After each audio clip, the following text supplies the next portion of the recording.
everyone, I'm Andrea Tolentino Victor, a fourth-year student at Polytechnic University of the Philippines taking Bachelor of Business Technology and Livelihood Education major in Home Economics.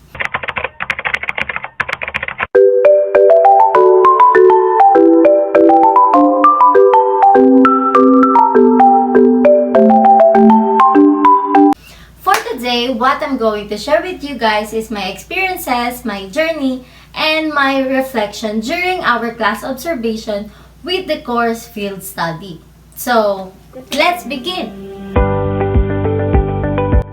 Okay, so first let's talk about how the class observation begins. So, the pre-service teachers were gathered for an orientation. The cooperating teacher, Associate Professor Merlinda Ogoyonechea, required us to have our own index cards where we can write what we observed during class session. Then, it will be immediately sent to our group chat together with a screenshot during the class as a proof of our attendance. Moreover, during the orientation, the cooperating teacher informed us of what she expected from a pre-service teacher. First is to be punctual, wherein we are expected to join the Zoom class 10 minutes before the class session begins. And second, to wear our uniform and to appear as decent and professional as possible because this field study will serve as our training ground or our stepping stone aside from the actual practice teaching. Now let's take a look back on what happened during my class observation. So there are two classes that I've observed. First is the grade 10 Office Technology in their Office Procedure subject and the grade 7 in their Home Economics subject. So both classes are scheduled every Wednesday. My grade 10 class observation starts at 9:30 a.m. ends at 11 o'clock a.m. And my grade 10 class observation on the other hand starts at 11:30 a.m. ends at 12:30 p.m. So usually, before the class started, it will begin with a prayer and greetings. The cooperating teacher has a routine to follow so the class will run smoothly and efficiently. As a pre-service teacher, one of my tasks is to observe the students and how the cooperating teacher manages her own class and what approaches did she use to achieve the learning objectives. In addition, we were given the assignment to list down the attendance of the students, as well as the students who are consistently turning on their cameras and those students who had their cameras turned off. By that, we were able to monitor the students who were actively listening and participating during class discussions.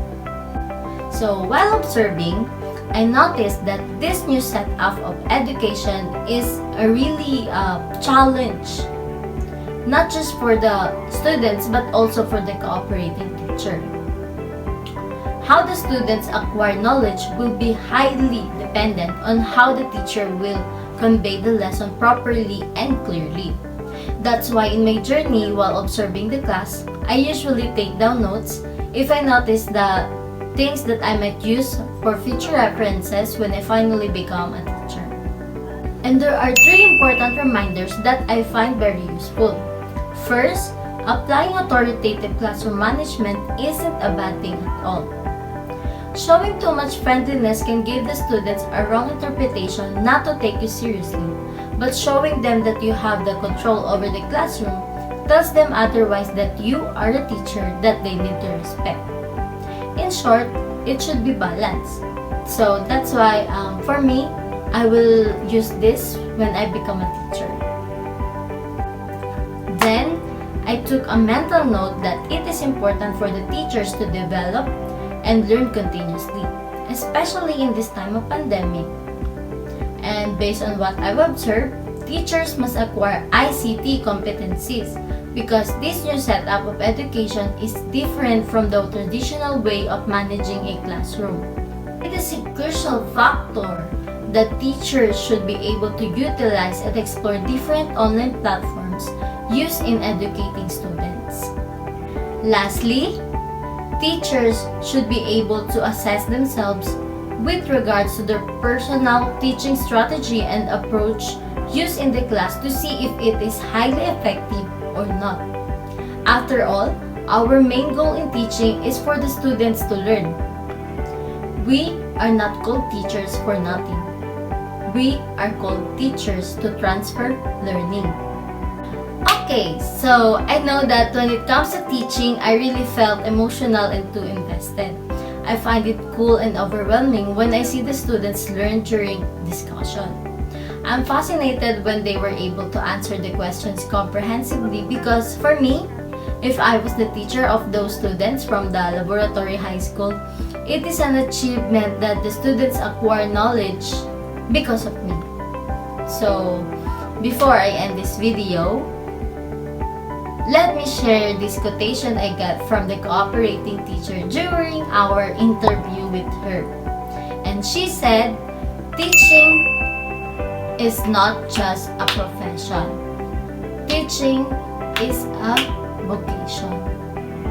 Without the eagerness and passion for teaching, we will not be capable of becoming a professional and effective teacher. Thus, it will reflect on the performance of the students. That's why this student internship experience serves as a reminder to what I can do more when I become a teacher. Through this observation, I was reminded that students learn depending on their preferences and capability. And if we will just be able to observe that, then we will be able to find out their weak points and turn it into their strength. Right? So, that's all. I hope that you learn a lot from watching this video. And again, I'm Andrea Victor, your aspiring TLE teacher.